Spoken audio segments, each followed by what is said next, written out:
Hello friends, welcome back கேபிஎஸ்டோ channel நண்பர்களே. இன்றைக்கி நம்ம சேனலில் என்ன பார்க்க போகிறோன்னா, ஒரு முக்கியமான ஜோதிட தாள்களை தான் அதிரடியாக இந்த வீடியோவில் பார்க்க போகிறோம். ஸோ பார்க்குறதுக்கு முன்னாடி எதை பற்றிய தாள்கள் பார்க்க போகிறோம் அப்படிங்கிறத இன்ட்ரோவில் ஷேர் பண்ணுறேன். எதை பற்றிய தாள்கள் பார்க்க போகிறோம் அப்படிங்கிறத வாங்க இன்ட்ரோவில் பார்ப்பீங்க.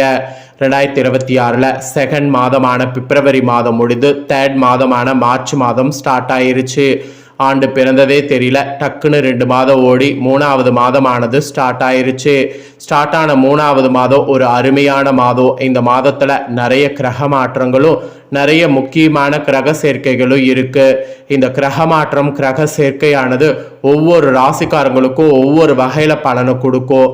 அப்படி கொடுக்கக்கூடிய பலனை அந்தந்த ராசிக்காரங்க தெரிஞ்சு பயன்பெறணுங்கிறதுனால ஒவ்வொரு ராசிக்கும் என்ன பலன் கிடைக்கும் அப்படிங்கிறத ஷேர் பண்ணிட்டு வரேன்.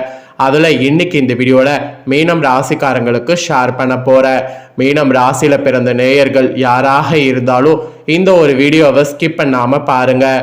உங்கள் ராசியை சேர்ந்தவர்களுக்கு கிரகங்களால் என்ன நடக்கும் அப்படிங்கிறத தெரிஞ்சு அதற்கேற்ப நடந்து பயன்பெறுங்க. கிரகங்களால் உங்களுக்கு சாதகமான பலன் கிடைக்குமா பாதகமான பலன் கிடைக்குமா அப்படிங்கிறத தெளிவாக இந்த வீடியோவில் சொல்ல போகிறேன்.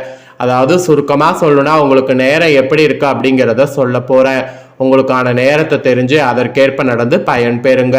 சிவன்மலை ஆண்டவர் உத்தரவு பெட்டில எப்படி உத்தரவு பொருள் சமுதாயத்தில் சில தாக்கங்களை ஏற்படுத்துமோ அது போலதான் கிரகங்களும் சில நேரம் சில தாக்கங்களை ஏற்படுத்தும். நம்மள நிறைய பேர் நமக்கு நடக்கக்கூடிய விஷயங்களுக்கு காரணம் விதின்ட்டு நாம நினைக்கிறோம். ஆனா விதியெல்லாம் கிடையாது. நமக்கு நடக்கக்கூடிய விஷயங்களுக்கு பெரும்பான்மையானது கிரகங்கள் தான் காரணம். அதை நாம் புரிஞ்சு அதை நாம் அக்செப்ட் பண்ணிக்கிட்டு அதற்கேற்ப நாம் நடந்தாவே பல ஆபத்துக்கள் ஏற்படாமல் தப்பிக்கொள்ளலாம். ஸோ அந்த வகையில் மீன ராசிக்காரங்களுக்கு என்ன பலன் கிடைக்கும் அப்படிங்கிறத இந்த வீடியோவில் ஷேர் பண்ண போகிறேன். முதல்ல கிரக மாற்றங்கள் என்னென்ன நிகழ இருக்கு அதை பற்றிய ஒரு சுவாரஸ்யமான விஷயங்களை தெரிஞ்சுக்குங்க. அதுக்கப்புறம் மற்றதை இந்த வீடியோவில் அதிரடியாக நாம் பார்க்கலாம். ஸோ இந்த மார்ச் 2026 நிறைய கிரக பயிற்சிகள் நடக்க இருக்கு. அதனால தொழில்துறையில மாற்றங்கள் நிறையவே காத்திருக்கு. அதுல யாருக்கு என்ன நல்லது கெட்டது அப்படிங்கிறது ஜோதிடர்கள் சொல்லியிருக்காங்க.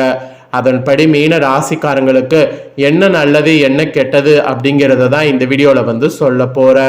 இந்த 2026 ஆண்டின் 3வது மாதமான மார்ச் மாதமானது இந்த டைம் அருமையா ஞாயிற்றுக்கிழமை பிறந்து இருக்கு. ஆக்சுவலி எதிர்வரக்கூடிய இந்த மார்ச் 2026 குறிப்பிடத்தக்க கிரகநிலை மாற்றங்கள் நிறையவே காண இருக்கப்படுகிறது. குறிப்பாக மார்ச்சுடைய 2ஆம் நாள் மீன ராசியில சஞ்சாரம் செய்யக்கூடிய சுக்கிரன் மால்விய ராஜயோகத்தை உண்டாக்கி இருக்கிறாரு. அதை தொடர்ந்து மிதுன ராசியில கரெக்டா பார்த்தீங்கன்னு வச்சுக்கோங்களேன், சஞ்சாரம் செய்து வரக்கூடிய குரு பகவான் வகர நிவர்த்தி அடைகிறார். இதே போன்று மார்ச் 15 அன்று சூரியன் மீன ராசியில குடியேறுகிறார்.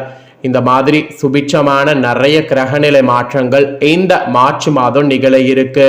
இந்த கிரகநிலை மாற்றங்களுடைய தாக்கம் தான் யாருக்கு என்ன பலன் அளிக்கும் என்பது குறித்து விரிவாக சொல்லப்பட்டிருக்கு. அதுல மீனம் ராசிக்காரங்களுக்கு என்ன பலன் அப்படிங்கிறத தான் இந்த வீடியோல அதிரடியா பார்க்க போறோம். கிரகநிலை கணிப்பவர்களுடைய குற்றுப்படி இந்த மார்ச் 2026 சாதகமான பலன்கள் அளிக்கக்கூடிய கிரகநிலை மாற்றங்கள் பல நிகழ இருக்கு என்று சொல்லலாம். இது தனிநபர் வாழ்க்கையில நேர்மறையான மாற்றங்களை கொண்டு வரும் என்று கூட சொல்லலாம். ஃபர்ஸ்ட் குரு பகவான் தான் வரக்கூடிய மார்ச் 11ஆம் நாள் வகர நிவர்த்தி அடைகிறார். இந்த ஒரு நிலை கிரக மாற்றமானது உண்மையாலுமே சுபிட்சமான மாற்றமாக பார்க்கப்படுது. இதே போன்று கும்பம் ராசியில மார்ச் 21ஆம் நாள் புதன் வகர நிவர்த்தி அடைகிறார். தொடர்ந்து வரக்கூடிய மார்ச் 26ஆம் நாள் செவ்வாய் கிரகம் எழுச்சி அடைகிறது.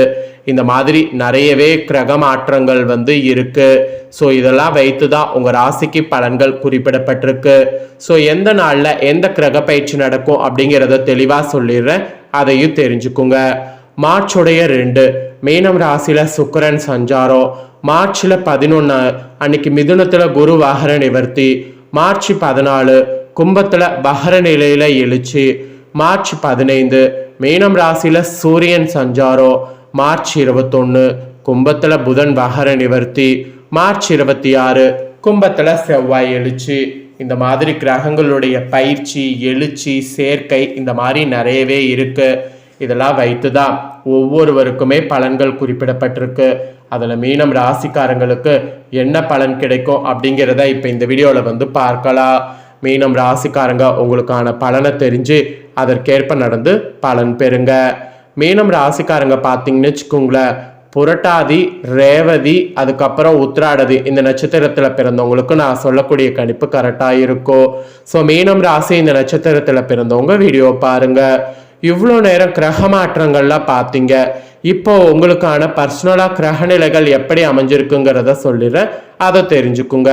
உங்களுடைய சுகஸ்தானத்தில் குரு வகரத்தோடு, பஞ்சமஸ்தானத்தில் சந்திரன், ரணருண ரேகஸ்தானத்தில் கேது, லாபஸ்தானத்தில் சூரிய சுக்கிரன் புதன் வகரத்தோடு சனி ராகு செவ்வாய் இந்த மாதிரி கிரகநிலைகள் அமைந்திருக்கு. இதனோட அடிப்படையில் தான் உங்களுக்கான பலன்களே குறிப்பிடப்பட்டிருக்கு. ஸோ என்ன பலன்கள் அப்படிங்கிறத வாங்க இப்போ இந்த வீடியோவில் அதிரடியாக பார்க்கலாம். எதிர்ப்புகளை கண்டு அஞ்சாம சாமர்த்தியமாக செயல்பட்டு எதிலும் வெற்றி பெறக்கூடிய மீன ராசினரு இந்த டைம் மன மகிழும்படியான சம்பவங்கள் நடக்கலாம். ஆடை அலங்கார பொருட்கள் வாங்கக்கூடிய எண்ணமானது தோன்றும். விருந்து கேளிக்கை நிகழ்ச்சிகளில் பங்கு கொள்ளக்கூடிய சூழ்நிலை ஏற்படும். அதோடு பணவரவு உங்களுக்கு தாராளமாக கூடும். மதிப்பு மரியாதை அதிகரிக்கும். நீண்ட தூர தாள்கள்லாம் நல்ல தாள்களாக வரும். முயற்சிகளில் சாதகமான பலனானது கிடைக்கும். அந்த மாதிரி உங்களுக்கு ஒரு பாசிட்டிவானதாக இருக்க போகுது. தொழில் வியாபாரம் தொடர்பான காரியங்கள் சாதகமாக நடந்து முடியும். எதிர்பார்த்த பணம் எதிர்பாராத வகையில் கைக்கு வந்து சேரும். திருப்திகரமான லாபமானது கிடைக்கும். அதோடு உத்தியோகத்தில் இருப்பவங்க திறமையாக செயல்பட்டீங்கன்னா உயர் அதிகாரிகளுடைய பாராட்டுக்கள் கிடைக்க பெறும். அத்தோடு பணவரவும் திருப்திகரமாக இருக்கும். கடினமான பணிகளை கூட எளிதாக முடிக்கக்கூடிய ஆற்றல் வரும். குடும்பத்தில் இதமான சூழ்நிலை காணப்படும். கணவன் மனைவிக்கிடையே இருந்த கருத்து வேறுபாடுகள் நீங்கி ஒற்றுமை ஏற்படும். குழந்தைகள் முன்னேற்றத்தில் ஆர்வம் காட்டுவீர்கள். அவர்களால் பெருமை சேரும். புதிய நண்பர்கள் கிடைப்பதோடு அவர்களால் நன்மையும் உண்டாகும். தந்தையின் உடல்நிலையில கவனம் தேவை. பெண்களுக்கு நீண்ட தூரத்தில் இருந்து வந்த தாள்கள் மன திருப்தியை தருவதாக இருக்கும். முயற்சிகளில் சாதகமான பலன் பெறுவீங்க. அதோடு பணவரவு கூடும். அப்புறம் கலைத்துறையில் இருக்கிறவங்களுக்கு நட்பு வகையில் நிதானத்தை கடைபிடிப்பது நல்லது. சில நேரத்தில் விபரீதமான எண்ணம் தோன்றலாம், கவனம் தேவை. பணிகள் தொடர்பான விஷயங்களில் சாதகமான பலன் கிடைக்கும். கடன் பிரச்சனைகள் குறையும். அப்புறம் அரசியல் துறையில் இருக்கிறவங்களுக்கு எதிர்பார்த்த பண உதவி கிடைக்கும். எடுத்த வேலைகள் மிகவும் கவனமோடு செயல்படுவது நல்லது. மன வலிமை அதிகரிக்கும். மக்கள் மத்தியில் மதிப்பு கூடும். மாணவர்களுக்கு திறமையாக எதையும் செய்தீங்கன்னா பாராட்டு பெறுவீங்க. கல்வியில் முன்னேற்றத்திற்கு எடுக்கக்கூடிய முயற்சிகள் சாதகமான பலனை தரும். ஸோ இதுதான் உங்களுக்கு பலன்கள் என்பது பொதுவாக குறிப்பிடப்பட்டிருக்கு. இப்போ உங்களோட நட்சத்திரத்துக்கு ஏற்பவும் சிறப்பு பலனை சொல்கிறேன். ஃபர்ஸ்ட் புரட்டாதி 4ஆம் பாதம் பிறந்த மீனம் ராசி. உங்களுக்கு இந்த டைம் பணப்பழக்கம் அதிகரிக்கும். எடுத்த காரியம் அனைத்து வெற்றிகரமாக முடியும். மதிப்பு மரியாதை சிறப்படையும். செல்வாக்கு ஓங்கும். குடும்பத்தில் குதூகலம் ஏற்படும். தம்பதிகளிடையே அன்பு மேலோங்கும். பிரிந்த குடும்பம் ஒன்று சேரும். அப்புறம் உத்திராடதியில் பிறந்த மீனம் ராசிக்கு குறிப்பிடப்பட்டிருக்கு. இந்த டைம் பொதுவாக நற்பலன்கள் கூடுதலாக கிடைக்கும். எதிலும் சிறிதளவு ஆதாயம் ஏற்படும். முன்விரோதம் காரணமாக சில சங்கடங்கள் உருவாகலாம். என்றாலும் அவற்றை சமாளிக்கக்கூடிய வழிகள் உங்களுக்கு புலப்படும். அதுக்கப்புறம் இயந்திரங்களை பிரயோகிக்கக்கூடிய பணியாளர்கள் எச்சரிக்கையோடு இருப்பது அவசியம். தெய்வ பணி, தர்ம பணி போன்ற நற்காரியங்கள் ஈடுபட வாய்ப்புகள் இருக்கு. அப்புறம் ரேவதி நட்சத்திரம். இதில் பிறந்தவங்களுக்கு இந்த டைம் தொழில் சிக்கல்கள் உருவாகாது. இருந்தாலும் சிற்சில வாக்குவாதங்கள் இருக்கும். எதிலும் அளவோடு ஈடுபட்டு வந்தால் தொல்லைகள் உங்களுக்கு ஈராது. அடுத்தவர்களுடைய விவகாரங்களில் வீணாக தலையிட வேண்டாம். பகைவர்கள் பணிந்து போகவும் வாய்ப்பு இருக்குங்க. இது உங்கள் நட்சத்திரத்துக்கு பலன். பரிகாரம் என்னன்னா, நீங்கள் வியாழக்கிழமை குரு பகவானுக்கு நெய் தீபம் ஏற்றி அர்ச்சனை செய்தீங்கன்னா 9 ஏழைகளுக்கு தைசாத அன்னதானமாக வழங்குனீங்கன்னா செல்வம் சேரும். செயல்திறன் கூடும். எதிர்பார்த்த காரிய வெற்றி உண்டாகும். அதனால் இந்த ஒரு பரிகாரத்தை மறக்காமல் பார்த்தீங்கன்னு வச்சுக்கோங்களேன், செய்திடுங்க. ஸோ அவ்வளோதாங்க. இதுதான் உங்களுக்கு சொல்லப்பட்ட பலன்கள். ஸோ இந்த பலன்களும் பரிகாரங்களும் நீங்கள் தெரிஞ்சு பயனடைஞ்சது போல் உங்கள் ஃப்ரெண்ட்ஸ் ஃபேமிலியில் இருக்கிறவங்களும் தெரிஞ்சு அவங்களும் பயனடையணும் அப்படின்னு நினச்சிங்கன்னா வீடியோ லைக் பண்ணி உங்கள் ஃப்ரெண்ட்ஸ் ஃபேமிலிக்கு ஷேர் பண்ணுங்கள். உங்கள் ஃப்ரெண்ட்ஸ் ஃபேமிலியில் இருக்கிறவங்களும் உங்களை போல் மீனம் ராசிக்காரங்களாக இருந்தாங்கன்னா இந்த தாள்களை தெரிஞ்சு இதற்கேற்ப நடந்து பலன் பெறட்டும். இதே போல் நம்ம சேனலில் நிறைய அப்டேட்டான வீடியோ போடப்படும். அதை எல்லாமே உடனுக்குடனே தெரிந்து கொள்ள மறக்காமல் நம்ம சேனலை சப்ஸ்கிரைப் பண்ணுங்கள், கூட பெல் பண்ண ப்ரெஸ் பண்ணுங்கள். ஃபர்ஸ்ட் டைம் பார்க்குறவங்க அதை நீங்கள் பண்ணிட்டீங்கன்னா இனி நான் போகிற மற்ற அப்டேட்டான எல்லா வீடியோஸும் உடனுக்குடனே தெரிந்து கொள்ளலாம். சப்ஸ்கிரைப் பண்ணி பெல் பண்ண ப்ரெஸ் பண்ணுங்கள். நெக்ஸ்ட் இதே போல் சுவாரஸ்யமாக வேறொரு வீடியோவில் உங்களை சந்திக்கிறேன். நன்றி, வணக்கம்.